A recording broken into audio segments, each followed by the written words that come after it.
Welcome back to our journey through the book of Shoftim.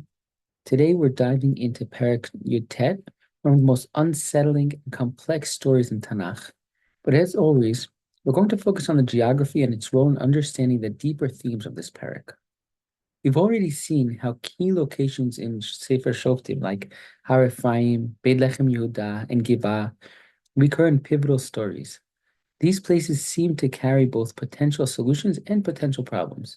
And in this Perek, that tension reaches new heights. Let's start by getting our bearings. Our story begins with another Levi living in the remote hills of Har Ephraim.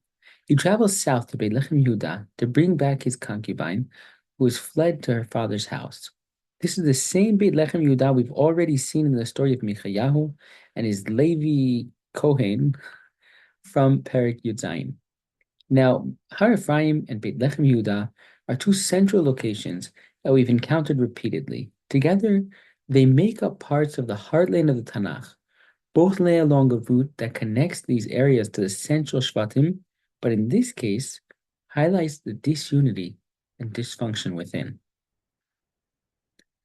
The Levi stays for a few days with his concubine's father, but eventually they set out to return to Har Ephraim. This journey takes them past the city of Yerushalayim, which at this point in history is still under Yevusi control. The terrible irony is, Yerushalayim, this centrally located city, should have been a place of refuge and unity for the Shvatim of Am Yisrael, but instead it remains in the hands of the Yevusim. And so the Levi decides to bypass Yerushalayim, knowing he will surely find refuge and better hospitality in a town belonging to his fellow Israelites, the descendants of Avram, the king of Achnasat Orchim. ויאמר אליו אדוניו, לא נסעו אל עיר נוכרי, אשר לא מבני ישראל הנה, ועברנו עד גבעה. Right? Why should we turn aside to this Nochri city, to this Goy city? We should continue on to a Jewish town, for example, to Givah.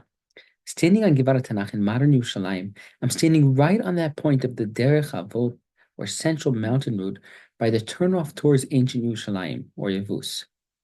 This unfortunate decision would have had to have been made right around here. Instead of stopping in Yerushalayim, the Levi continues on to Givah, a town in the territory of Binyamin. Givah is close to the border of Har Ephraim, making it an obvious choice for the Levi's to rest up. After all, wouldn't you expect hospitality from your own brothers?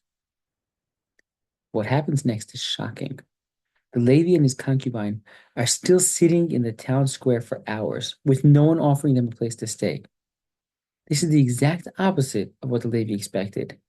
He bypassed a foreign-controlled city, assuming that a town in his own brother's inheritance would welcome him. Instead, he's treated worse than he might have been in a Yevusi town.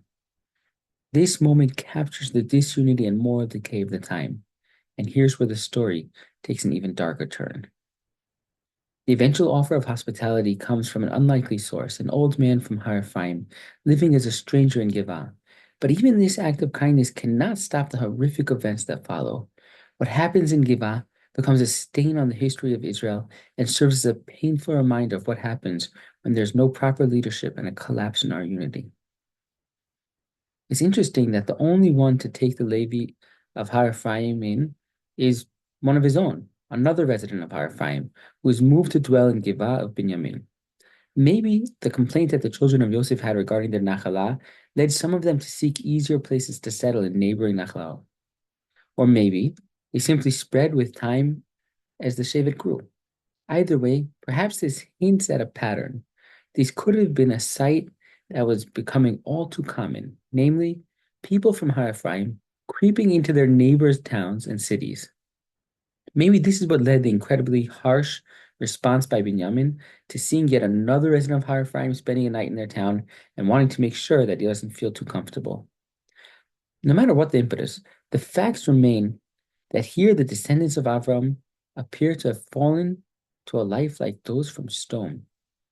What happens to the nation measuring between cities to see who was responsible for Wayfarer's death, for not taking the initiative inviting him in? Where did that go? It's a long drop from there to the actions of Sodom. But this event shows how this kind of evil can creep in little by little and snowball to what it's described here if we're not careful. But for every terrible problem, An even more awful solution can always be sought. So stay tuned.